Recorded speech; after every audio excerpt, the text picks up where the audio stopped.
In the beginning, not of existence but role-playing gaming, it all began with dice, thrown to determine success. A rudimentary way of calculating that your knight stuck his blade in X's Y. Add swear words at any variable if you'd like. The entire concept was predicted to be niche, but was based around the very non-niche concept of just telling stories, and it ended up being one of the cornerstones of the most lucrative industries in the world. The RPG, starting humbly with math, created in North America, was then digitally produced and popularized in not North America, before coming back around and becoming a main staple of North American developers. Game industry sucks. This topic is one that greatly interests me. From the moment I was exposed to concepts of interactive storytelling, large expansive worlds, and numbers that grow bigger, I began to grow bigger as a fan of RPGs. And it is for the reasons of both my arrogance and passion that I began thinking of what, where, why, and how I view the ideal role-playing game, and what parts of substance are annoyingly being stripped away in order to accommodate more instant gratification. But the video being entitled The What, Where, Why, and How of RPGs just didn't roll off the tongue, so I came up with something a little different. As with the games that compel us to think of worlds where we can fight, I don't know, gorillas or some other better than the average human creature, I want to convey my thoughts on the perfect RPG as more of a story. And the backbone of every story begins simply with an adventure. You assume the role of some dick, but that's the beauty. You are now someone in this world, experiencing things through their short perceptive range. You have the promise of adventure and journey to complete your tasks, whatever they might be. Maybe the local bread maker needs some more bread, which is weird because they're the bread maker, but hey, it's their money. Or perhaps you're coincidentally the only person who can or will go stick an X in the greatest evil of all time's Y. No RPG is complete without this kind of motivation. If there's nothing to go out and see, why are you even interested in this virtual game world? You want there to be quests, intrigue, a reason to get out of the digital bed. But beyond it all, you know that no adventure is worth balls without a hero's challenge. Having braved the landscape, gathered some money conveniently tucked in something's ass, and grown more knowledgeable, you are now in need of something more. You need to have progressive tasks to challenge yourself, and nothing illustrates that better than bosses. You have your run-of-the-mill imp, but then you've got the imp chief, and then the imp king, and then finally the imp god, and each one needs to be a suitably exciting battle, because they're the moments you'll remember long after you've experienced this world. It's important to know your place, and to look where you must get to in the future, but nothing about the large encounters will be amazing without understanding some basic fundamentals. In most cases, you have to have a good system of combat, otherwise a game can be what one would call dung, shit, bad, any other synonyms for that idea. Anything will do so long as it has a good rhythm with you and your adversaries having a fun relationship where you hit their head, they hit yours, and eventually someone falls over. You have JRPGs, you have ARPGs, you have TRPGs, it doesn't matter, but all you want is to not have a BRPG. B can be boring, bad, or bullshit, anything you want. Above all though, it needs to have a good basis for you to want to get stronger, to grow more learned, and to not suck ass at it. And the only way to promote that kind of idea is to have things set up in a thoughtful way. Imagine how unfun it'd be if you woke up every day and you didn't have any problems. Actually, scratch that, what the fuck am I talking about? Instead, imagine that you were excitedly playing a video game, expecting that you need to, think about what you're doing. On the contrary, it boils down to a book with button inputs where you can't reasonably fail and everything is practically free. Are you satisfied? The in-game character can't be satisfied, surely. He's used one potion out of the 99 he bought, and meanwhile, every upgrade that was supposed to be important is completely redundant. Upgrading and overcoming is key in an RPG, both in terms of yourself and your items. To grow stronger and gain skills and stats is one thing, but to find pieces of the world and have them is another. You go through tedious acts because the promise of big sword of head hitting is such an enticing concept, and then it leads into the mythical greatsword of fuck-ar, the head hitter, and suddenly you're fully metaphorically and physically and emotionally erect, ready to erect your sword and shield and clean house. But then what happens when you have no gear choices at all? Early RPGs had this in droves, with one item upgrade per slot practically. You need more options, things that push you to try new skills or builds, but conversely, they need to be smaller in number where the upgrades are amazing. If every town has a new item, it loses all meaning and you start not caring. You can always go to a store and pick up your own head hitter, also probably known as a hammer in the real world. But for fictional stories, you want something special. Being obviously disconnected from the real world and real experiences can be a good thing. If you were to look outside, you'd probably witness something routine, which is great, no doubt, but the brain loves the concept of finding things that can't be found. It's like naturally occurring blue. It hardly exists, and you suddenly boot up some random RPG and have it show you a myriad of wow, amazing, and damns, and you're in business. For example, you may very well see a cow outside, but wouldn't it be better to find an army of cows with fucking axes at the ready? But speaking of those axe-wielding bovine, a big part of the enjoyment must come from experiencing these things time and time again and not hating it. you have the potential to get to a point where you can slap ass very well. This concept is multifaceted. It can either be fun or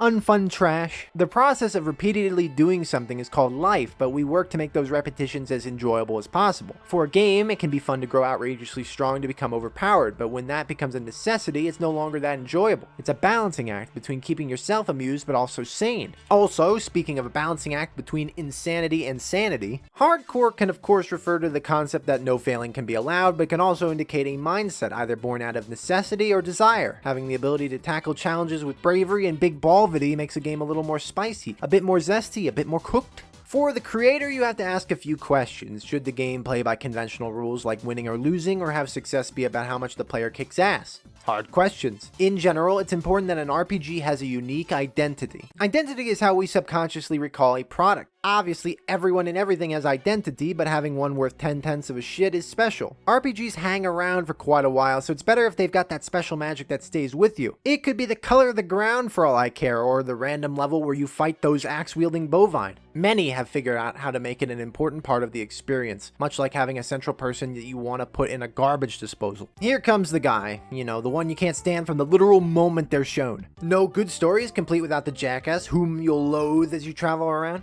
You are privy to the fact that you'll kick the jackass's ass at some impasse, but it's the moment-to-moment interactions with them that are special. The more and more they piss you off, the better, because it makes the wait all the better for the big kapow. No game is complete without the satisfactory punch to various things' faces. A game needs those huge cathartic moments. The aforementioned jackass getting the old head hammer, of course, but also basic battles having that special kind of dink, or donk, or damn. But in all of this fighting and kapowing, you don't want to go at things alone. You've got to have the boys, or the girls, or the others if you're going to waltz into the imp god's lair and hit his head. You can't go at things alone. It adds so much charm just to have a gang to help you commit crimes and hit shit. Even if it's just you and your good pal in on the action, being together for the journey, it's a nice feeling. From the battles to the exploration to even some more of the pointless endeavors. From gambling houses to building houses, having more stuff to do in the various kingdoms and communities goes a long ways towards making the experience more memorable. Sure, it's great walking around, smacking ass, gaining levels, getting gear, but why only do that, Instead go and play pin the tail on the donkey or some shit and get the donkey pintail trinket, which grants 100% less fucks given. There's so many different ways to incorporate these things, like a little Tiger Woods Pro Tour simulator or The Price is Right. It can be so different and endless. And speaking of endless, that's an important feeling when you are blanking around a world, when you are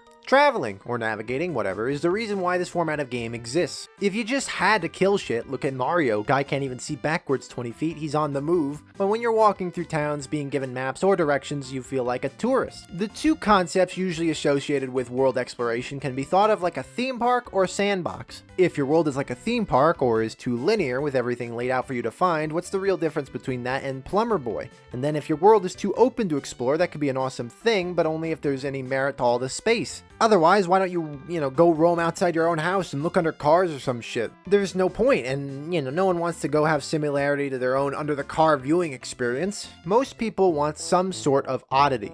Oddity makes the world more memorable. Similar to identity, it's better to have those little things that aren't real, like they're so unreal that you can't believe a human could comprehend and make them. This could be basic things like breaking the fourth wall, out-of-place dialogue, flies being your greatest ally, weird shit. But it can't hit you all at once. You need things to take it nice and easy sometimes. If the game starts and you're like dead, and you're fighting demons and talking to angels, and then suddenly you're in your room and you're talking to demons and fighting angels, you're probably playing a Japanese game. But I don't think this jarring approach to design is always the best. You have to ease into things. It's gotta feel natural, or else you're going to feel that the entire experience is nonsensical. But conversely, having some of what one would call nutjob shit can be a great thing. Quirks is a nice word, usually. To me, it indicates some otherwise bad content, but it's got a nice feeling. Even having something completely broken that doesn't work can be a cool quirk. There are things that can ruin parts of the experience, but even those, depending on how they exist, can offer the player a lot of intrigue and memorability. Look to everyone's favorite, it just works. Games for decent examples about how fun quirky shit can be used for a game's legacy. Because in the end, the number one part of a role-playing game comes down to its legacy. You would think that it would be easier to both fit an R word in here and also include music, but then it dawned on me that I am stupid and I enjoy jokes. So instead of just music or some other way to put that idea, it's important for a soundtrack to be as great as possible. Having a killer music selection not only improves the moment-to-moment enjoyment of a product, it also makes you want to keep experiencing it. From the routine of walking to and fro with an overworld soundtrack to battle themes you hear thousands of times, the role-playing game isn't complete without some beautiful sounding repetition. And it's not complete without the complete opposite of repetition, to be honest. You could have a big bowl of pasta. This is pretty fucking nice, and you could have it again tomorrow, and then even a third day, and if you're like me, I'm satisfied decently still. This ain't bad, but it's too true that variety is truly the spice of rice, and adding something unexpected to the mix is all you want sometimes. You need the moments in a role-playing game where you think, oh shit, I'm having beef for dinner. The metaphorical way, of course, or sometimes you're enjoying a nice steak and someone comes out with your dessert, a salad, and you think, kinda like salad, it sucks. But no surprise can even occur without a little bit of drama. Having cutscenes, breaks in the action, cracks in the acts is imperative. You'll find games that don't care about a story, it's just extra. You are guy, slap shit, get buff, etc. For the case of even the guys playing with dice, they had a story. It could have been shit, probably was, but there was a designated story man, so having him do little would be unfair to the game playing people. But it's only half the battle having a story with acts and drama. You also need to make sure everything makes sense. Firstly, a game you can't control or comprehend in most ways will probably end up being an insulting 4-letter word. Beyond that, the story and character motivation and all the stuff that supplements the gameplay is also obligated to make sense or be understandable. Even music, if you have a dark, gritty, futuristic setting, no one expects a fucking jamboree with upbeat folk songs. In addition, overall, the topic most people associate in a role-playing setting is having a target to keep everything on the rails. Unlike the jackass of Yesterletter, the villain, the central antagonist, the actual final opponent needs to exist and have motivation. Otherwise, what are you doing there? Helping the bread maker? You sorted that out a long time ago. Go home, relax. There is no restriction on what the villain can be, either man or beast, concept or omnipresent force. All that is necessary is having a defined setup that you want to challenge. Also, it's usually revealed that the villain is not the final boss, here's God or something. Happens a lot, isn't the best, and has become cliched at this point. But as we wind down, sometimes you want the cliches. This section being entitled Wolves is not such a reach when talking about RPGs needing conventions. You need the wolves, they have to be there, the basic enemies, the standard fare of equipment, everything we've talked about really. If you don't have a drove of recognizability along with a drove of new off-the-wall strange fantastic things, then is the game actually worth shit? Usually yes, but only if it's been developed to be relatively entertaining. Find me an X word that works in this context. Xylophone? X-ray? Seriously, what the fuck is X anyway? Above all else, in a world where you have to repetitively do actions, whether they be fighting enemies, exploring, completing your quests, playing golf for some reason, excitement is such a big part of it. To want to sit down and play something that equates to using a calculator, rolling dice, doing math, being drawn back to it time and time again is something special. It is a game after all, it's not a life or death situation. It all comes simply back to you. A game only moves when you do. It only succeeds when you do. Hell, look at all the times I said the word you in this video. It's an extension of your own life's journey, a representation of how you progress, how you learn, how you overcome, how you hit heads with hammers. In the end, all gaming is this, but when you're zooming around, honing reaction time, thinking intensely about your next move, you don't stop and reflect about any of it. And it may be dramatic or pointless or over the top, but to me, the beauty of an RPG is the feeling of having arrived. You've plotted, you planned, you repeated actions hundreds of times just for fun. It's a journey unlike any we could reasonably experience. That's all gaming is, that's all role-playing is. After a long day or a few long months of gaming, it's time to rest. For this one, you could think of status effects or artificially resting to regain stats or whatever bullshit, but I'm using this one artistically, so like snoozing, resting, ending the video, you know? Find me a Z word that works in this context. Seriously, with two E's, me clever, me right ending, what the fuck is Z anyway?